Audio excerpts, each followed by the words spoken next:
Term life for you. All you need to do is call Big Lou at 800-444-9336. Lou will make sure the scales are tipped in your favor. Call 800-444-9336. Big Lou will answer your call and work to fit you into a term life policy that you can afford. Remember, Big Lou's like you. He's on meds too. Call 800-444-9336. 800-444-9336. It's time for Farm and Ranch headlines on the Southeast AgNet. I'm Tyron Spearman reporting. USDA's Foreign Agricultural Service and the American Peanut Council have issued the export of peanuts for January and February.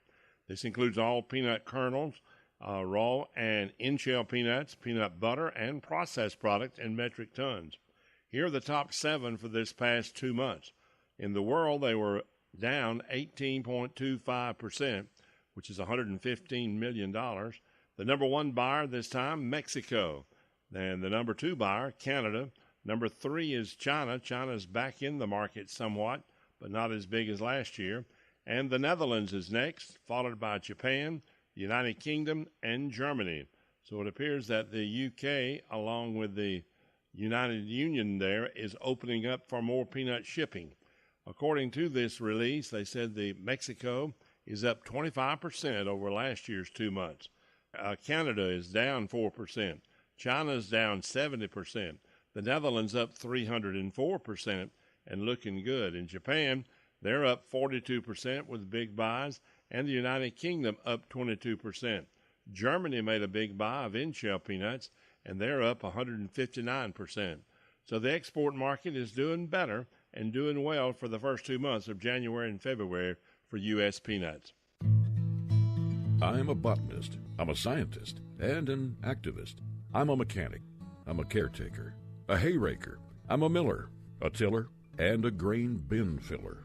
I'm a farmer. But the most important handle I ever had is Dad. You're a parent first, farmer second. Do all you can to make your farm safe for children. Visit cultivatesafety.org for help protecting the most important thing you will ever raise. I'm Tyron Spearman for Southeast AgNet. While we may disagree a lot, we do agree Rural King's our favorite place for spring planting. Yeah, but we've got to focus. Roses, a couple flats of impatiens, and a spade. A shovel? I'm thinking tiller. We do not need a tiller. Wait, a mower. Those new zero turns are sweet. Focus. Roses, mulch, shovel, impatiens. Jeez, talk about impatient. Can I help you? Yeah, chainsaws. Let's go. I'm almost done mowing this section. Ridiculous. When it really counts, depend on the source for the latest weather updates, keeping you ahead of the storm. 96.3 FM, 1370 AM, The Source. Today will be breezy with plenty of sunshine. Gusty winds and dry weather brings a high fire threat. High today 81 to 88. Then clear skies tonight, low 59 to 67. Wednesday will be sunny to partly cloudy and pleasant. High on Wednesday 79 to 82. Then a nice day Thursday with a mix of clouds and sunshine at a high of 80 to 84. From the Florida Weather Center, I'm Holly Holdren. This hour of Ocala Talks is brought to you in part by Blockers Furniture. Go see all their specials at blockersfurniture.com.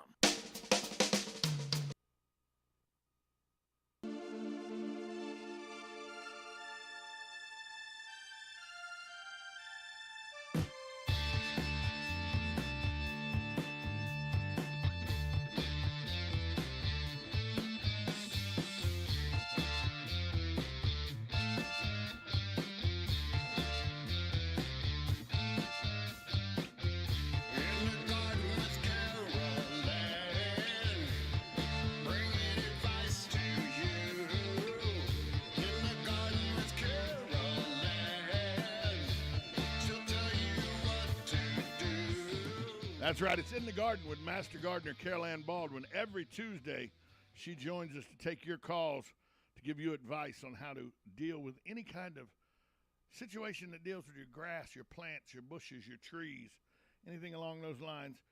And she's here in between Christmas and before New Year's. Yeah. So, hi, Carol Ann. How are you doing this morning? We went down memory lane. Yeah, yes.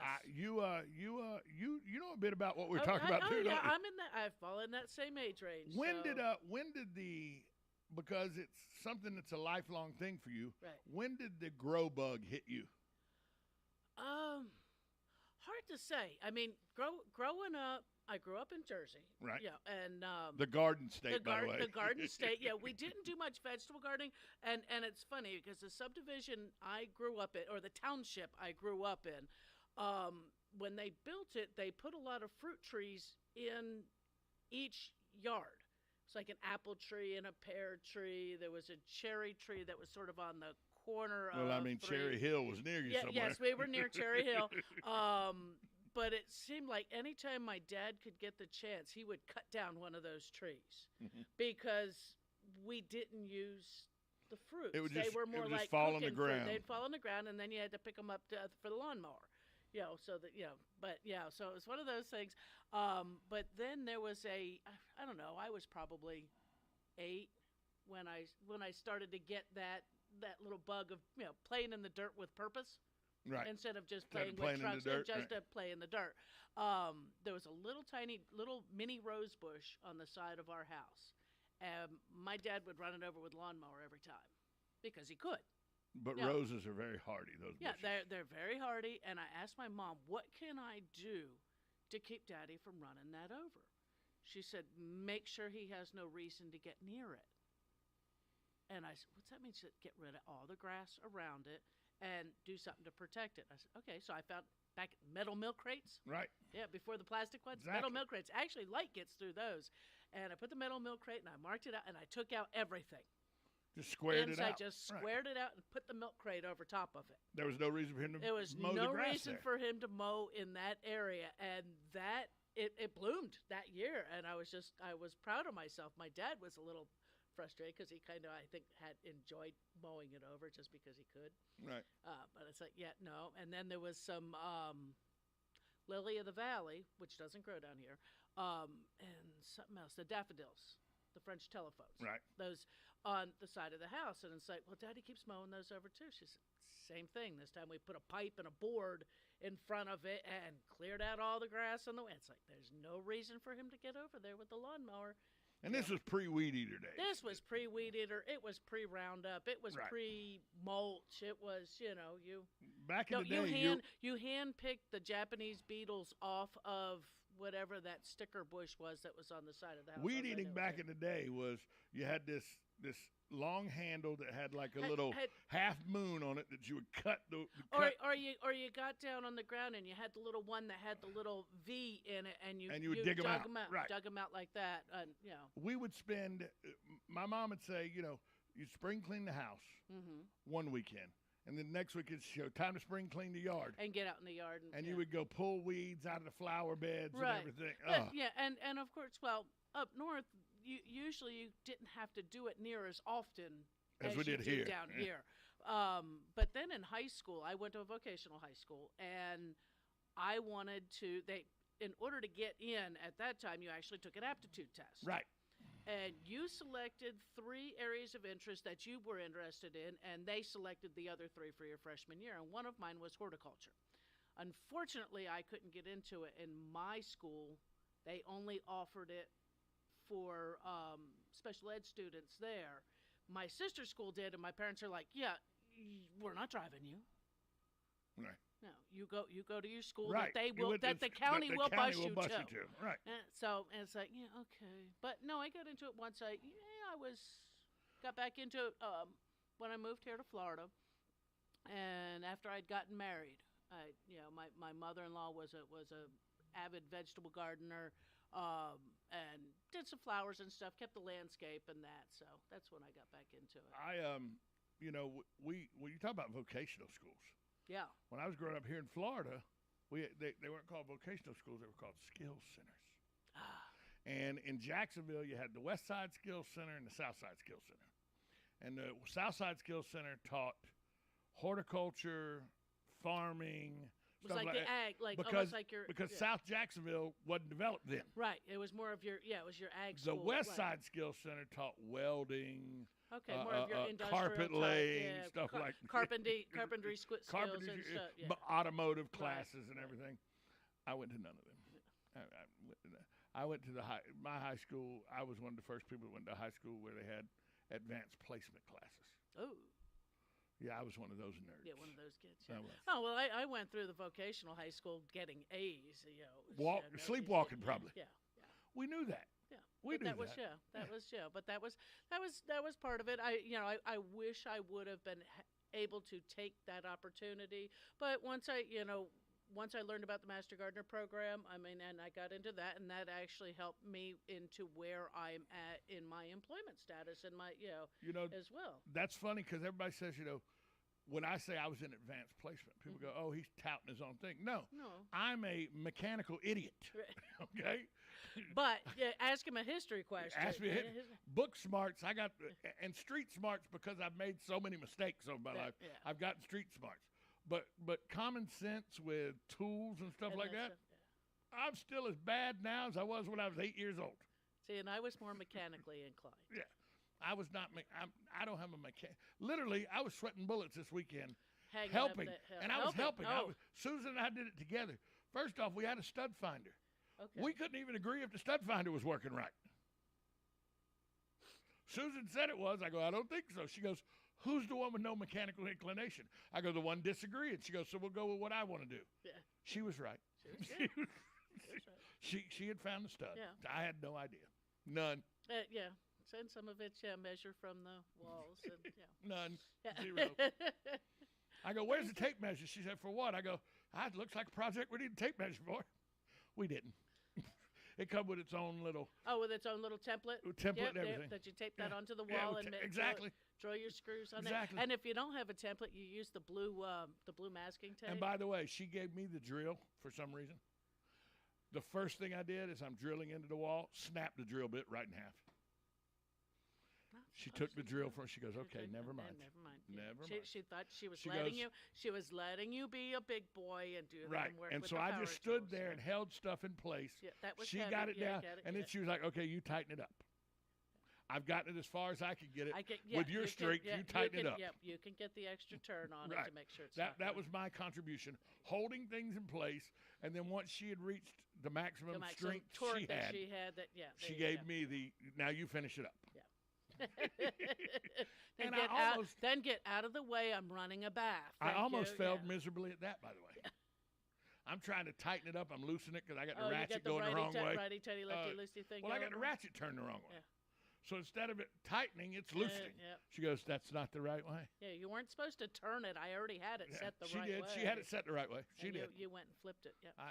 And then you're right. Then she fills up the garden tub. Get out of the way. I need a glass of wine. And then my job was to curry wine back and forth from be the wine courier. Tom! Yeah. Must be time to get wine. Yeah, get the bottle. No. She would give me the empty glass, and I would go to the kitchen. It's what you got to do. What you got to do. That's it. 622-9622 is the number to call if you want to talk to Carol Ann Baldwin. 622-9622 is the number to call. Somebody asked me the other day, said, you used to get a lot more callers to Carol Ann's show, but now it's wintertime. Do you think people aren't out working in their yards, and that's why? Because there's not a lot to do right now in their yards? Is there not a lot to do now? There's not a whole lot to do, but this is a good time because now we're the first of the year. Yeah. First of the year is Saturday. Friday's the last day of Friday's the last 2021. Day, 2021. But good riddance, by the way. And everybody, when it comes in, don't be making all that noise. We don't want to come in quietly. I don't know, that or scare the other one off. Maybe we need to set off all the fireworks ahead of time so scare 2021 away. Right. But no, this is actually a good time of year to start new beds, to plan out spring gardens.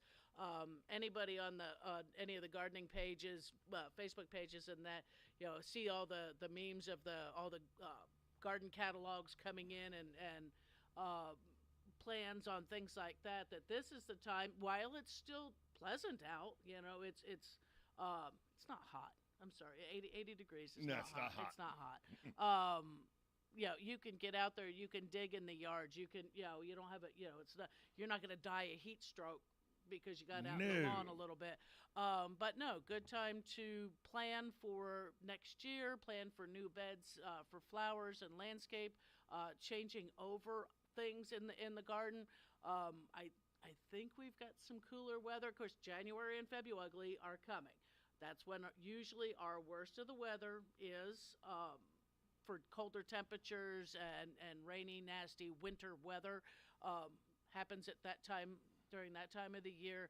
And so once we get a couple of nice frosts, couple of temperatures where they're low enough, then you can go ahead and prune things back because they've gone into a dormancy. Because obviously nothing is fully dormant now because it's been too warm. We haven't had a frost yet. We haven't had a frost yet. Actually, I did see frost on some roofs. Well, I was going to say last week on Thursday or Friday. Thursday. Thursday.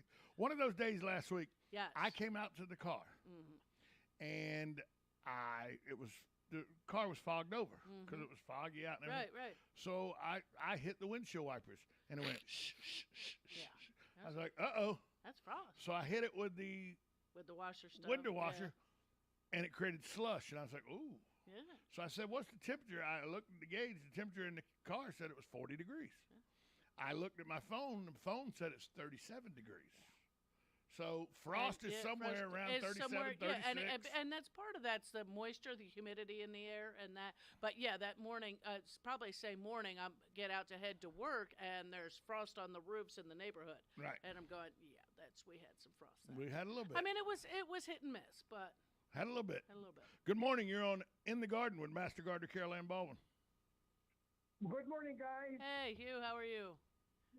Oh, pretty good. Last Thursday, I covered up my Hawaiian tea as I was a little bit. I'm glad I did because when I got up that morning, we had a heavy frost on the roofs and scattered frost on the grass. Yeah. So I'm glad I protect. Yeah, we had scattered frost on the grass, and not a heavy frost, but enough. So I'm glad I covered those plants up.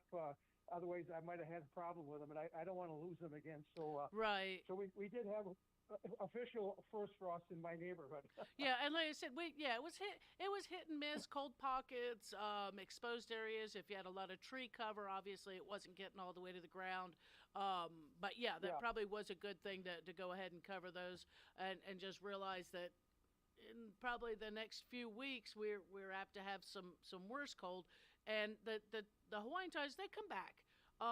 They come back actually from some pretty serious freezes, especially if they've been in the ground for any length of time, because there's enough energy in that root system, and our soils don't freeze, so it keeps them from freezing. Right. I left all the stakes in the same spot, so I'm ready to throw my sheets over again when it comes, and it's going to come. Oh, so yeah. I'm all set for. Yeah, I'm all set for the frosty time of the year. And that's the easy way to do is just to leave those sticks in the ground. Just take the sheet off, fold it up, put it back in the garage, and wait.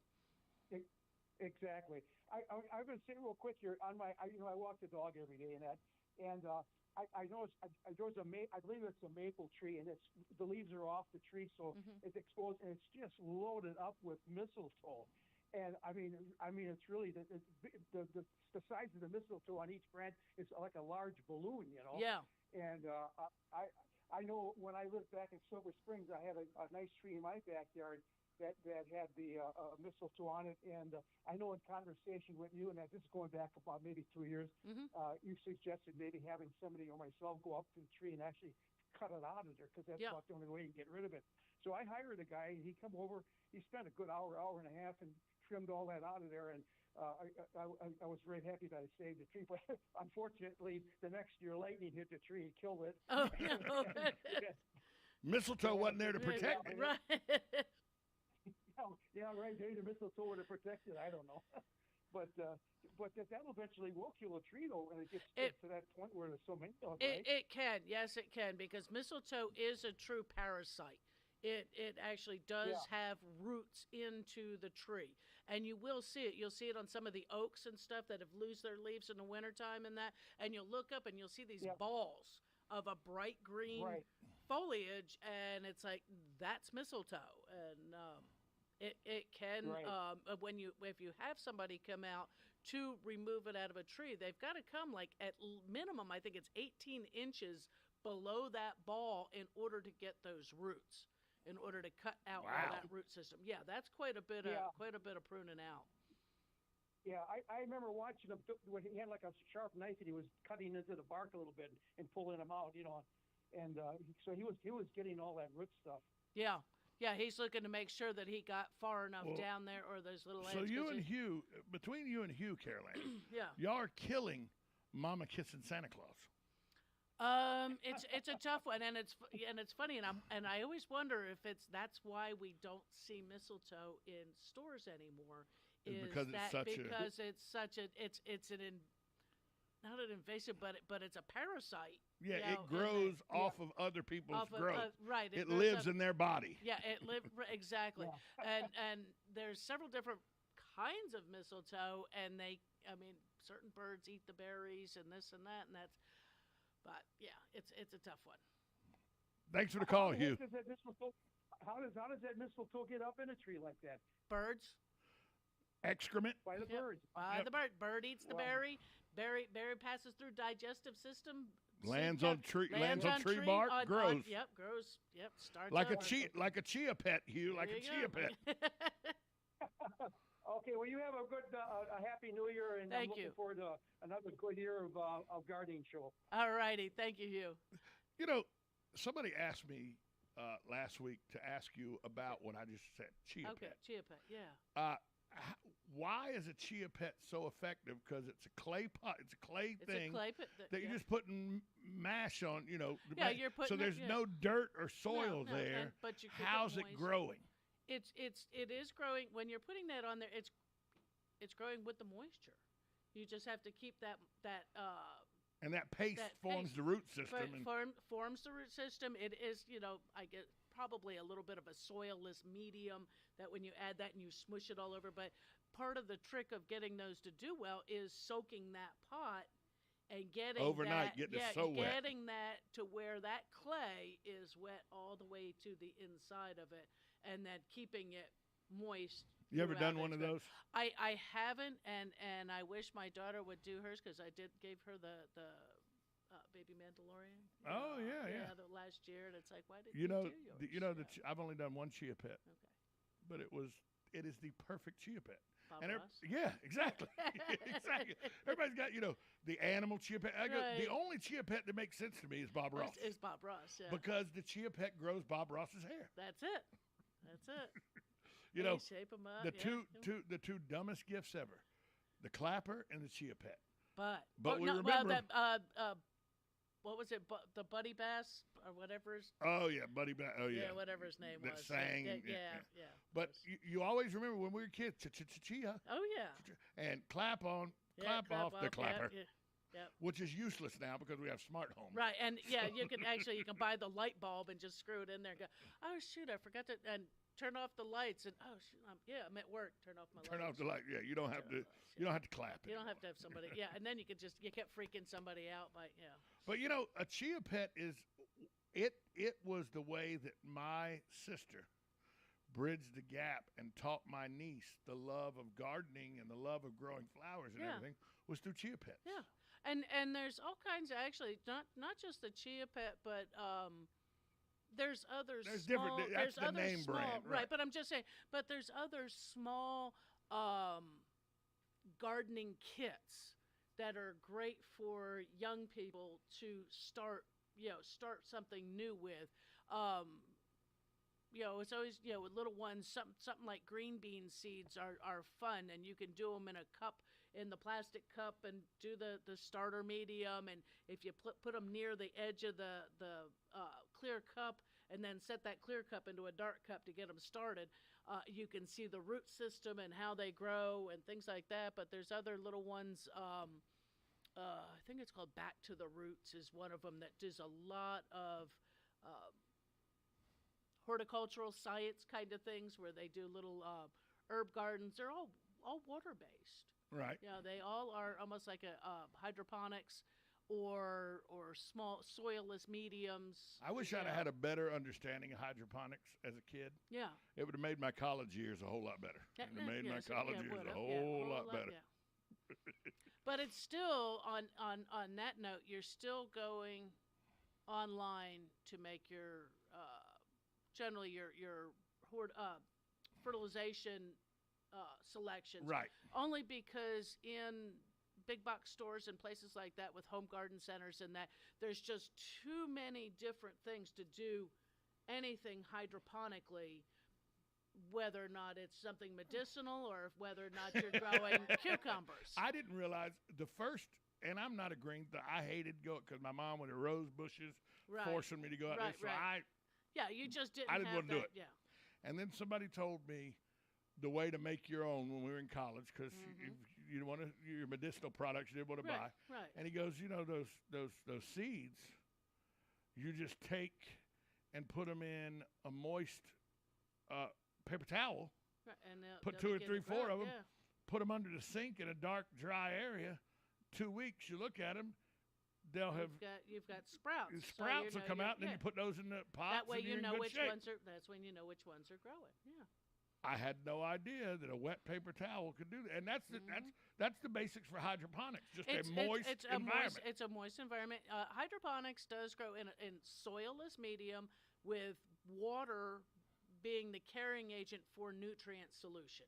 And there's all kinds of ways. There's some neat home kind of things that you can do with kids, or growing lettuce with the kiddie pool or the plastic tote and that. So just different cool ways. And it's something that if you get a child started early. Yeah. Because my mom got me started when I was 3 years old. Yeah. We didn't have Dick and Jane books. We had Matt the Rat. That was the thing. Okay. See, Matt the Rat. Matt the Rat hates the cat. Stuff like that. But we had those books. City. But exactly. So she had those books. But by the time I was 3, 4 years old, I'd read all those, and then I started with bigger books and everything. So I started my love of reading when I was very young. Right. If you start your love of gardening and everything when you're very young, by the time you're an adult, you could probably circumvent a lot of the money you spend on produce. You can, and it really, unlike the beginner, you have the knowledge to know where you've already made the mistakes when your parents were paying for it. Right, exactly. Yeah. Or they were no longer making mistakes, so they were teaching you the right way, or the little tricks of the trade. And home gardening, herbs. If you're into a real big foodie, herbs and peppers into to me are the easiest things to grow.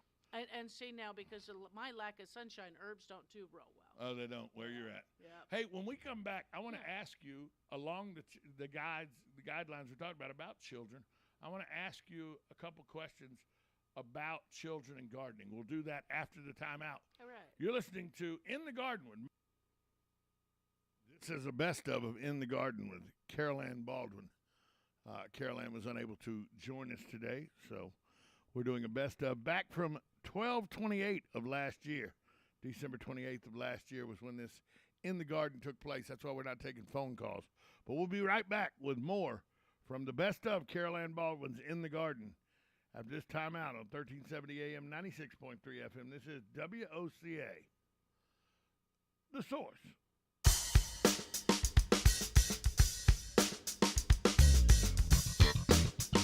Broadcasting from the Ocala International Airport, this is WOCA AM, W242CA FM, Ocala, 1370 AM, 96.3 FM, The Source. USA Radio News with Lance Pry. A group of Georgia voters can proceed with their case against Representative Marjorie Taylor Greene, the Republican from Georgia, that seek to disqualify her from congressional office. A judge ruled Monday. Representative MTG on Fox News last night. They've hired up some attorneys from New York who hate the people in my district and don't believe that they should have the right to elect who they want to send to Washington, which is me. It should be noted the judge allowing voters to try to remove a candidate is Amy Toltenberg, a President Barack Obama appointed judge. China's economy is stalling as its zero-COVID policy with large-scale lockdowns conflicts with economic growth. China's unemployment rate rose to 5.8%, above the government's target of 5.5%, and the worst since May of 2020, when the country was first emerging from lockdowns after the initial virus outbreak in Wuhan. USA Radio News. Not too long ago, it felt good to withdraw your cash from the bank, didn't it? For a vacation or a new car. But today, withdrawing your own cash has become risky. Pat Boone here for Swiss America. According to The Secret War, a new Swiss America white paper, I learned that all banks are now required to spy on you and me for the government. and then report any financial behavior deemed suspicious or unusual. You must read The Secret War. It's free. Thanks, Pat. Call toll-free 800-630-1490. That's 800-630-1490. Truth is, I believe the government's new war against cash is really a war against us all. But the secret is now out. So please, get and read The Secret War. Again, 800-630-1490. 800-630-1490 today. Or at SwissAmerica.com. Shamrock Security Systems, 629-3223. Shamrock Security Systems is located here in Ocala, Florida. Shamrock Security Systems is a top-rated alarm company offering 24/7 monitoring, video surveillance, fire and flood protection. You'll sleep a little better once the job is done. Shamrock Security Systems for over 31 years. 629-3223. Get a 100% free quote from Shamrock Security. 629-3223. Think you know Dex Imaging? Think again. In the office, streamlining communications. In the field, delivering top-notch service, enhancing productivity and reducing downtime. In the data center, a part of the growing digital document revolution. In the world of business, supporting entrepreneurs and helping companies grow. In the forefront of technology, developing cutting-edge document management solutions. So if you think you know Dex Imaging, you don't know Dex. Each morning, we wake up thankful to live in a free nation with liberty and justice for all. But sometimes those liberties can be put in jeopardy, and you may have questions about what to do or who to call. Let Doc Blanchard of Blanchard, Miriam, Adele, and Kirkland help you find the answers. Attorneys at law since 1974 and located in downtown Ocala. If you have legal issues, don't go it alone. Call 352-732-7218. Blanchard, Miriam, Adele, and Kirkland, helping protect your liberties every day.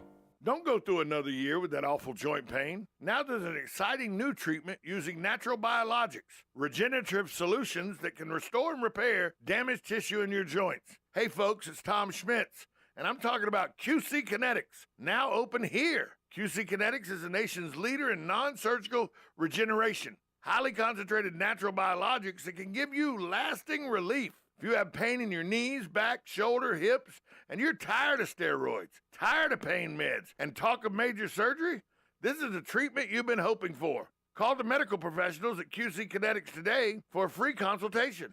Learn about how natural biologics can be used to get you moving again pain-free. Listen, don't let them keep giving you steroids. Don't let them tell you your surgery is your only option. Get a free second opinion at QC Kinetics. Do it now and imagine life in 2022 without pain. Call QC Kinetics now for a free consultation. They have offices now in Ocala and the Villages. Call 352-400-4550. That's 352-400-4550. Hey there, Congresswoman Kat Kamak here, your conservative voice in our nation's capital. Tax filing season is underway, and while the IRS works through its millions of backlog cases from prior years, our office is here to help you navigate the IRS. From delayed tax returns, missing stimulus payments, and so much more, you can reach out to our team at camac.house.gov for help. I'm Kat Kamak, and it is my honor to serve you. This ad is paid for by official funds authorized by the U.S. House of Representatives.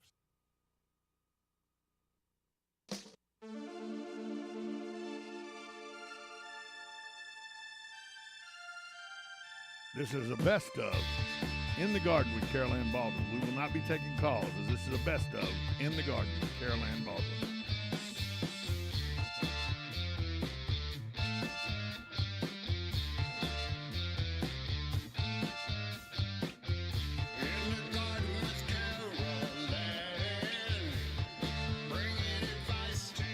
That's right. It's In the Garden with Master Gardener Carol Ann Baldwin. 622-9622 is the number to call if you want to be a part of the program. Call her. She'll give you advice on anything you have that grows in dirt. Before we went to break, I wanted to ask you about, like my younger sister loves vegetable gardening. Right. But she got that from my grandma and my great-grandparents, who would take her when she was 6, 7, 8 years old. And she would walk with plastic buckets behind them in the little garden they had. Right. Say little garden, it was 2 acres. Right. Truck garden. But it was a garden. Yeah. And she would, they'd tell her which cucumbers to pull off the vine and everything like that. And so she fell in love with it that way. Right. So that's how it used to be done. You had either their parent or grandparent that would garden, or they would go out and do the flowers in their garden and everything. Sure. But is there stuff now where you can take a 7, 8, 9-year-old, if you don't have the ability to have a garden, or you don't have, flower beds, or say you live in an apartment or something, is the extension service and master gardening programs around that can offer children a gardening experience? Yes. I mean, well, you have 4-H, which we don't hear a whole lot about 4-H until the youth fair show happens, and that's when you get to see the good kids in the community. These kids are, they work hard, both in school as well as with their projects, whether not it's livestock, all the different livestock classes, but there's also gardening classes, the Seminole Gardens, and other activities as well. And it usually goes through the school year, but it's usually like based within that school year period, even though it does somewhat run year round. But I mean, if they just call up through the county extension and get in through the 4-H programs and find out if there's one at their local school. But there's also usually off and on a lot of the elementary schools have gardening programs that go on, and that Master Gardeners usually help support those programs. Because you go by 8th Street, you go by 8th Street, and there's a big garden out there with the bean wall and everything. Right. That always grows during the school year. And some of that is, Osceola Middle is still right there, that they actually had some ag programs, in that school. But also in the elementary schools throughout the county. I don't know if they're in all of them, but there's quite a few of them, and that the teachers use it. It's ag in the classroom is a lot of different programs that are on there. And then when Master Gardeners have this coming year, we will actually have the Master Gardener Spring Festival. Have it this year over at the Livestock Pavilion in March, and they usually run a very large children's program with different activities that can go on. I'm not sure if the YMCA offers children's outdoor activities like that anymore. I know years past that they did. I know there's a West Ocala community garden that's right there on 40, and that's a family kind of thing that the family signs up for a plot. I was watching old, because I just got Paramount Plus. Okay. So now I'm going back and watching old stuff and everything. Right. And I was watching 60 Minutes. Okay. From about 13, 14 years ago. Okay. And they were talking about subdivisions that are being built around community gardens. Yes. And when I mean community gardens, I mean 10, 15 acres. Right. And then they built the houses in a circle around it. Yeah. And they're all using it to grow food and everything. It's almost a communal type. Right, it's like a commune almost. It is. Right. And they may even have some smaller livestock like chickens and goats and things like that. Yeah. I think a few of those places still exist. I would think that'd be a fantastic, but I wouldn't be able to get along with all my neighbors. That'd be my problem. That's the hard part, is a lot of times within a community garden, you find that some people come in with a great deal of interest to start out with, and then they realize that it does take some work. It does take dedication, and it's just like that whole thing of the New Year's resolution. How long does it take to drop a New Year's? I think they say, 3 to 5 weeks? 3 to 5 weeks, yeah. It's kind of like a college class project. You get 6 people assigned to the project. At the beginning of the project, 6 people are working on it. By the end of the project, you got the 2 people that are actually doing the project. Yeah, exactly. And that's how a lot of times it goes with some of these type things. But it's there's a great deal that can be learned, even in a lot of, well, obviously homeschool do a lot of things like that, just because they've learned how to work their curriculums with it. Say you live in an apartment or something, because a lot of kids live in apartments. Oh, sure. I could start like a herb garden. You can with do just some flat window boxes. Windowsill herb gardens. You can do they have the little micro-tom tomatoes, which are little ones that you can do in a hanging basket, and they'll come down and do. Yeah, a lot of stuff can be grown in containers. That's not a big on problem. your balcony at on your a balcony, apartment so or your long porch? as you've got a sunny spot for it, sure, you can do them. I That's forgot not a about the problem. hanging tomatoes. Yeah, those little micro toms that they'll tumble over. Tumbling tom, Thumbelina, I think is another one. That's a small. So there's plenty of opportunity to get your kids There's a lot involved. of different opportunity, and actually, if you've got, you can do a sensory garden. You can do the herbs, the fragrant herbs and things like that, lavender and scented geraniums and things like that, to where it's a touch scent mints. Watch out with mints. Mints can get invasive, but if you're growing in a container, you're usually pretty safe on that. But there's so many different things, and come up, don't just plant things because it's like, oh, we should grow tomatoes. Well, if the family's not a big tomato eater, maybe you might not. Yeah, because you're wasting them. You're wasting them, or tomatoes can be a little bit of work. They do have some issues. They can have some issues, but or say, oh, kids, radishes are so fast. Kids grow radishes. I don't know too many kids who really like radishes. That's because they're not very smart. Yeah, they're just, Radishes are one of the greatest vegetables known to man. Yeah, you gotta have it. They take sometimes, depending on the variety, they can be pretty spicy. I'm well aware. Yeah, but I mean, a 5-year-old's not gonna bite one of those. They make horseradish out of them. Yeah, well, not of the same kind of thing. Not the same plant. I thought forever that.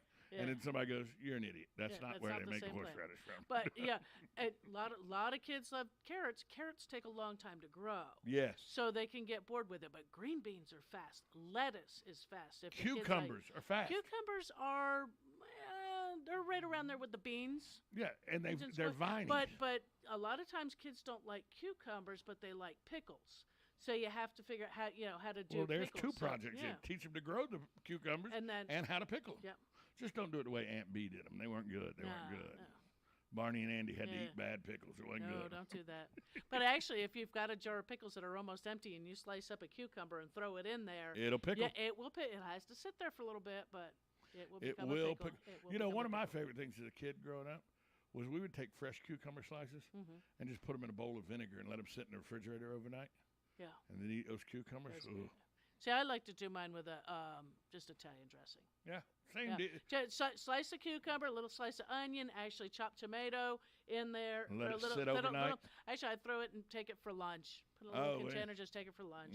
Get a little shake. There you go. It's salad. But it's to get kids involved, you have to do something that's going to show some results. Exactly. That's why carrots are so bad, because carrots are terrible. Carrots take so long. But sometimes, too, when you get kids involved, I think it's, is it Bonnie? One of them. And Bonnie Herbs and Vegetables, you see them on the storefronts of Walmart and Lowe's and all the different places all have Bonnie, that they have kids programs too. They're online kind of things and competitions, but they'll do like their big cabbage. And so that's one of those things that growing one of the biggest ones. It's not just having, we grew lettuce for the salad, or we grew some cucumbers for the salad. Look at this cabbage Look at the size of this cabbage I grew. Sunflowers are fun. And sunflowers, especially like the mammoth giants. The ones that are dinner plate size, and they're 12 and 14 feet tall, that you can actually watch them Somebody grows a big field of those in Palatka. Yeah. And every when I go to St. Augustine, I really just want to stop the car and get out and run through that sunflower field. Run through the field. sunflower. It's pretty impressive, but it can be fun too, because you could take a plastic flower pot, one that you could easily cut the bottom out of, and start it in a pot. Say something like that's maybe just 4 or 5 inches across, and then once it starts getting taller, take it and cut the bottom out and put most of it in the ground, and then you've got this giant sunflower growing out of this little teeny pot. And it's just kind of cute. People are like, "How in the world did you do that?" Yeah, now most of that pot's gone, but just the top sticking there in the ground and a little bit fun. The reason I ask you about that though is, as we go towards as more and more families are going towards organic and everything, more and more families are going towards growing their own vegetables and everything. you got to make kids like it. You do. Or they're going to fight you the whole time. And actually, I think when kids can begin to grow their own vegetables, they actually eat more of them. They're more apt to try them. Because I grew it. Because I grew this. How can we cook it? And I even tell adults now, I mean, I tell my own daughters, is every so often, one of those foods that you didn't like, try it. Try it somebody else. Maybe you don't like the way I cooked it, but maybe you'll like the way someone else does it. I will tell you this, contrary to marketing and commercials, broccoli is not better with Velveeta poured on it. Okay? It's not. Broccoli is just good just the way it is. Broccoli is Raw, fantastic. steamed, yes. But I have a friend of mine that had her son when he's 5, 6 years old. You would offer him a piece of candy. Oh, he goes, I don't want that. I want the good stuff. And it was broccoli. Right. He thought broccoli was better than candy. My brother called saltine crackers cookies because my mom, that was a good. So the townhouse crackers. But no, it's some of those ways, and I mean, there's a lot of different cookbooks geared at children, and actually Lego. Best of my knowledge, I don't think they've stopped this. I mean, COVID may have slowed it down. Legoland. Down in Winter Garden. In the resort, in the hotel, they actually, it's, how now most of the time we go out to eat, it's kids meal free with the purchase of 2. Well, no, there's down there in Legoland, it's parents eat free with the purchase of the children, 2 kids meals.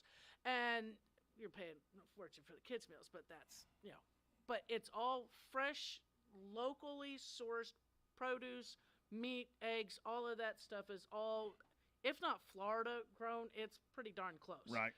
And they do kids workshops in the kitchen. Really? Yeah. I did not know that. Yeah.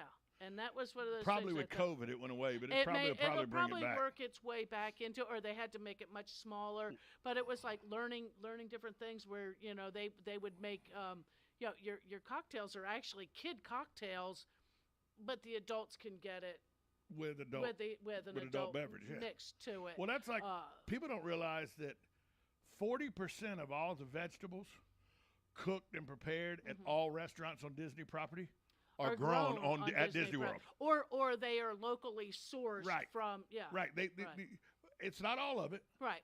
But and somebody goes, well, if they grow that much there, why is it well? Because it's Disney. They're still going to gouge exactly. you. Because they are providing you with produce that is that fresh. When you go to that this land of ours or whatever at Epcot, and they show you the hydroponic cucumbers and lettuce and all. They're literally on the cutting edge of all of this, trying to figure out ways to grow stuff in deserts and stuff like that. Right, in climates and in smaller footprint because you can grow vertically, you can grow more in I think it's 100 square foot area or something like that than you can in an acre. High. You can in an acre of land and use less resources to do it. I mean, if I can go 10 foot, 12 foot high, and I can do it in 100 square feet, I can grow a lot there. Yes. And when you go and you see these eggplants that are hanging out of these baskets and these tomatoes that, Yeah, they're all perfectly sized. Right. Yeah, perfectly sized. Now, yes, they do go through, and there is a process. They are not necessarily organic, but they are usually pesticide-free because there's no need for pesticide. But to grow hydroponically, usually you are using a synthetic fertilizer base. But the plant itself does not know where its nitrogen source came from. So, the plant itself doesn't mind. It's, a matter of that it's fresh, it's pesticide-free, it's grown locally. So it's all a good thing. One of my friends just texted that he's saying he likes broccoli. He wouldn't eat it if it was deep fried in chocolate sauce. Wrong. I actually love broccoli. I love It's one broccoli. of my favorite Yes. vegetables. My favorite vegetable, believe it or not, is asparagus. Ugh. Oh, asparagus is good. And I love broccoli. My wife just baked some asparagus wrapped in bacon. Yeah. Yep. I love asparagus. I love artichokes.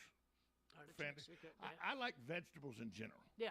I just don't like vegetables when you go to an all-you-can-eat seafood buffet. Like the guy that texted in, we went to an all-you-can-eat seafood buffet one time. He comes back. I come back with crab legs and everything. Yeah. He comes back with a salad. I'm like, what are you doing? What are you doing? So I love vegetables, just not the all-you-can-eat seafood buffet. But no, good steamed up broccoli, a little butter, a little salt, and that's about all. That's all you gotta have. Or a little seasonal on there. That's good. You get some. You get some Actually, no, fresh I did green do my- beans and blanch them in some water and stuff. Oh. And I too love spinach. I love spinach. And I do, and I like canned spinach. Stop it. Yes.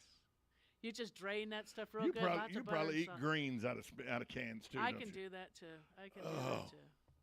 I You're love from the them fresh. north, Yeah, though. but You're from the north, you know. It was, I mean, I love You spinach. probably I can eat them you both probably ways. eat boiled peanuts out of a can. Oh no, I don't do that. No, can't Good do morning. You're on with Master Gardener Carol Ann Baldwin.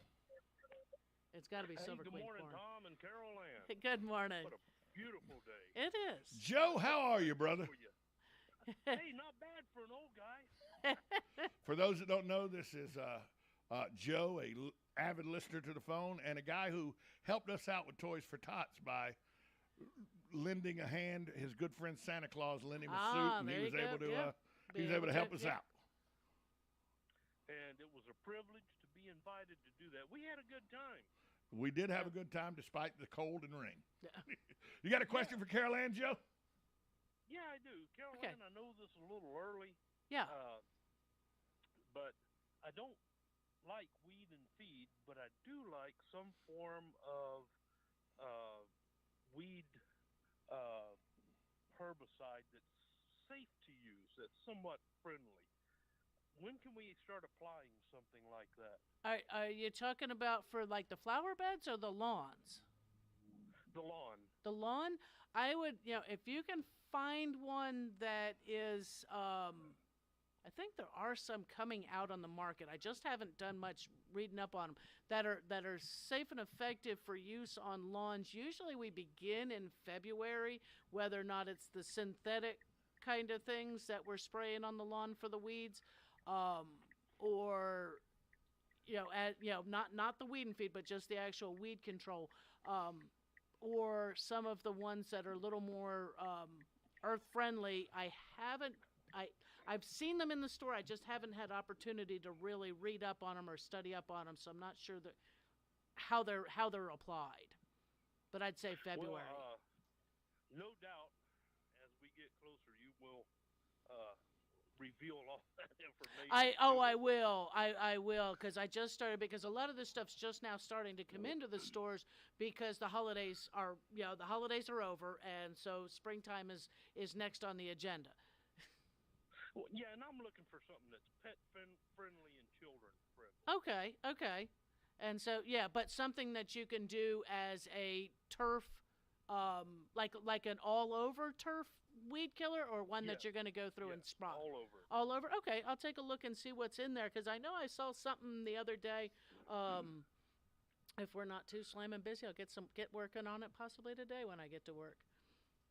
And your Facebook page, In the Garden, Yeah. I look forward to a new post all the time. Well, I appreciate that. And I enjoy yours too for sharing. And I invite everybody to share onto the page. That's what it's there for. All right, thank you. Y'all have a beautiful day. Joe, you as well. Too, Thanks for the call. And Happy New Year. Happy New Year. Joe's a good guy. Yeah. I've known Joe a while. Yeah. Every Wednesday you'll find him in a Hawaiian shirt. Okay. That's just a thing. Tradition he's been doing for years. That's it. Hey. And he really did help us out with Toys for Tots. Yeah.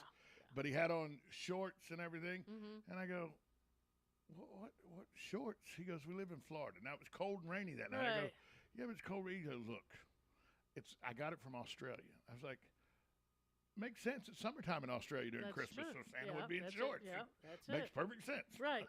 Perfect sense. So, but when people are starting to talk, are people more starting to become, are you finding people are becoming, is it finally getting through? People are becoming more conscientious about nitrates and stuff, and they're going to try to find more pet-friendly and environmental-friendly weed control. I think they and fertilizer. And fertilizer. Yeah, I do believe they are. I know where I work, and everybody knows the big box chain I work for, they are getting in more products that are either just a little more environmentally friendly or organic, and I'm sure that's based upon demand. That, you know, those of us in the store, we have no control over what is purchased for use in that store. That all those decisions are made corporately, and so it takes, you know, a lot of that has to come down to that enough people communicated to the corporate offices that this is what they wanted, and that now that there's a lot more different products that are available, and, you know, looking that they're not all the same, because a lot of times when you're looking at pest control, it's all the same stuff. It is all the same stuff. It's all the same stuff. It's just packaged a little bit differently and a different price point. Good morning. You got about a minute and a half. You're on with Master Gardener Carol Ann Baldwin. I'll speak for less than a minute and a half. Tom, this is Don O calling. A quick question for Carol Ann. Yeah. Do y'all carry palm trees there at Bob Wine's nursery? Oh. She doesn't work at Bob Wine's, but I know pretty they sure do they carry do palm carry trees. some, but I'm not sure which ones. Yeah. Okay. Yeah. Okay, and they do plant them for you. They do. Yeah, Bob Wine's will Comes plant with a them for you. guarantee, Yep. 6-month guarantee. 6 months guarantee. All right, thank you. And Carol Ann, if you see Joe, tell her to give Tom a raise. Okay. Yeah. I need one. I need one. Someone needs to tell my boss I need But, one. you know, speaking of palm trees. Yeah. Now, you're talking about a tree that can get very expensive They depending can on the get, size. yes, they can get very expensive. Quick. Yes. Because we had to replace when we did the mellow mushroom up in Gainesville, we had the city horticulturalists come out. Right. Yeah, that when you were clearing the property. Yeah. They told us we had to, and she said we had to put 2 4-foot sagos. Ooh. Yeah. Yeah. They were the most, out of all the shrubbery and trees and all we put in, the 2 most expensive things we bought were those 4-foot sagos. Yeah. And the worst thing is that those things are so toxic and then riddled with issues with scale. It's but like that's what they told us we had to put them in. You had to put in. And that's, you know, probably today they're probably gone. No, they're still there. Are they still there? I was in Gainesville yesterday. Okay. Drove right by. They're now about 8.5-foot sagos. Wow. But that was 20-some-odd years ago that we put them in there. And they're still right there on the corner. Yeah. Right next to the sidewalk. So they're the root system's eventually going to bust that sidewalk up. Right in that area. It's not like some of the other. It's not like. But they're like right at the corner. Yeah. So I know some of their roots are already under the sidewalk. Yeah. But it's not like a pine tree, right? That's or an oak that's a water just gonna, oak. Yeah, that's just going to push them up. Excuse me, but it's just one of those things. Surprising that it, just as the issues with them, and that the whole thing that the branches, the seeds are both toxic to animals, and we had to take 2 Japanese cherry trees down, Japanese cherries, and we had to replace them with sagos. That's what we replaced them with, because they said the Japanese cherries were invasive. No, then that was a Chinese tallow. Chinese tallow, that's what it was. Chinese tallow. Yeah. Carol Ann, how can people find you? They can find it on the In the Garden Facebook group page, and down there at work, down there at Lowe's on Lady Lake. Carol Ann Baldwin, Master Gardener Carol Ann Baldwin, joins us every Tuesday, taking your calls. She will be back next Tuesday. She had an emergency she had to take care of. But Carol Ann Baldwin will be back next Tuesday. Coming up next, it's Matt Gibbs from Sunrise Auto. He's in the building. We'll talk to him next. You're listening to 1370 AM, 96.3 FM, WOCA, The Source. Broadcasting from the Ocala International Airport, this is WOCA AM, W242CA FM, Ocala, 1370 AM, 96.3 FM, The Source.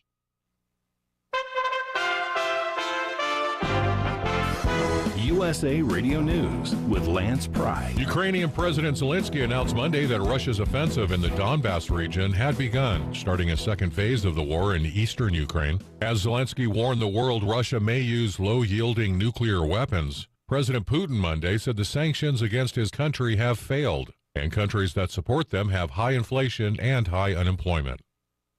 On Monday, a federal judge overturned the U.S. government's mask mandate on airplanes, trains, and other public transportation, calling it an overreach by the federal government. White House spokesperson Jen Psaki from the lectern. As you know, this just came out this afternoon. So right now, the Department of Homeland Security, who would be implementing, and the CDC are reviewing the decision. And of course, the Department of Justice would make any determinations about litigation. USFL Football Week 2 kicks off Friday afternoon as Michigan Panthers take on the New Jersey Generals.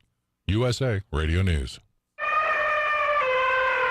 An adult elephant can weigh up to 6 tons. The average person, 150 pounds. Ever heard of carfentanil? It's a large wild animal tranquilizer. Illegal drug dealers lace heroin with it. It can kill the average human. If you or a loved one is addicted to opiates, even pain pills, don't wait until it's too late. Call the Detox and Treatment Helpline now. We care. Many of us have been where you are. We'll take you or a loved one away from the drug environment to a place you can clean out safely.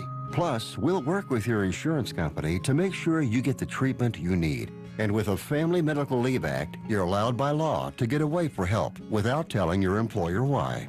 Call now to save a life. 800-707-9709. 800-707-9709. That's 800-707-9709. The U.S. Department of Agriculture has made its Equity Action Plan publicly available. That's coming up on This Land of Ours. Farmers, produce safety inspections are here. Prepare your farm with an on-farm readiness review. The Florida Department of Agriculture and Consumer Services and University of Florida are partnering to provide this on-site preparation service for free. Our team of produce safety experts offer individualized support to make sure your operation meets the regulatory requirements. Contact us to help prepare your farm today. Request your free visit at www.fdacs.gov/OFRR. That's www.fdacs.gov/OFRR. Well, the new Equity Action Plan from USDA outlines the actions they will be taking to advance programmatic equity to improve access to programs and services for underserved stakeholders and communities. All too often in the past, USDA programs and services were designed to benefit those with land, experience, money, and education, while leaving behind those without means, resources, or privilege of one kind or another. Over the course of decades, congressional reports, internal data, civil rights investigations, court actions, and stakeholder testimony have documented this long history of inequity and discrimination. So to craft this Equity Action Plan, USDA first assessed and identified key challenges and opportunities through analysis of data and robust stakeholder engagement. The USDA Equity Action Plan highlights a set of actions USDA will be taking to advance equity. These particular actions are highlighted in the plan because their potential high impact for underserved farmers and ranchers, families and children, and rural communities. Some of the aspects of this new plan is to increase USDA infrastructure investments that benefit underserved communities and expand their equitable access to USDA nutrition assistance programs. Learn more at USDA.gov. Randall Wiseman, Southeast AgNet. While we may disagree a lot, we do agree Rural King's our favorite place for spring planting. Yeah, but we've got to focus. Roses, a couple flats of impatiens, and a spade. A shovel? Mm-hmm. I'm thinking tiller. We do not need a tiller. Wait, a mower. Those new zero turns are sweet. Focus. Roses, mulch, shovel, impatiens. Jeez, talk about impatient. Can I help you? Yeah chainsaws. Let's go. I'm almost done mowing this section. Ridiculous. When it really counts, depend on the source for the latest weather updates, keeping you ahead of the storm. 96.3 FM, 1370 AM, The Source. Today will be breezy with plenty of sunshine. Gusty winds and dry weather brings a high fire threat. High today 81 to 88. Then clear skies tonight, low 59 to 67. Wednesday will be sunny to partly cloudy and pleasant. High on Wednesday 79 to 82. Then a nice day Thursday with a mix of clouds and sunshine at a high of 80 to 84. From the Florida Weather Center, I'm Holly Holdren. This hour of Ocala Talks is brought to you in part by Blockers Furniture.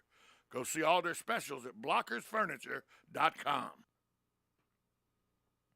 Auto repair with personal care. We know what we're talking about. Matt Gibbs in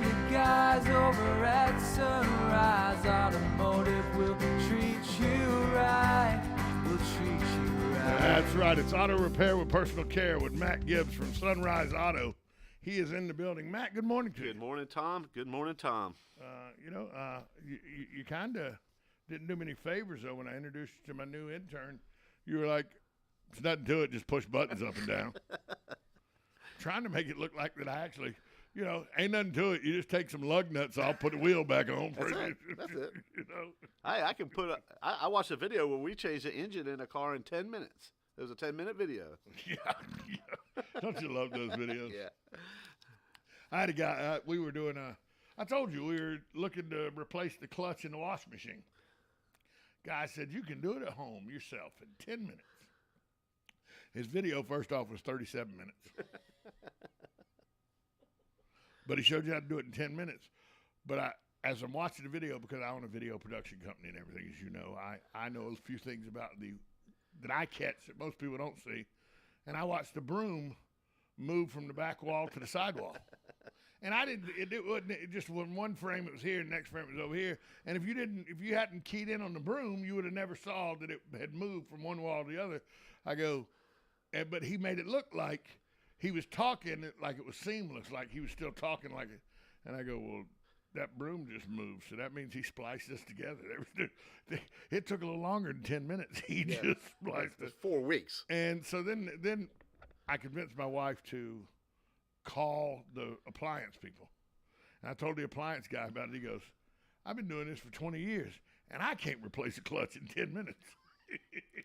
I get a phone call almost daily. How long does it take to do? Well, now there is a rough outline or a rough guideline of the number of minutes or hours it should take to do any sort of job because of labor laws and labor pricing and everything in there. Yeah. Like you look on a computer screen now. It used to be a book, but it will tell you it should take you 3 hours to do this. It should take you 1.4 hours to do this.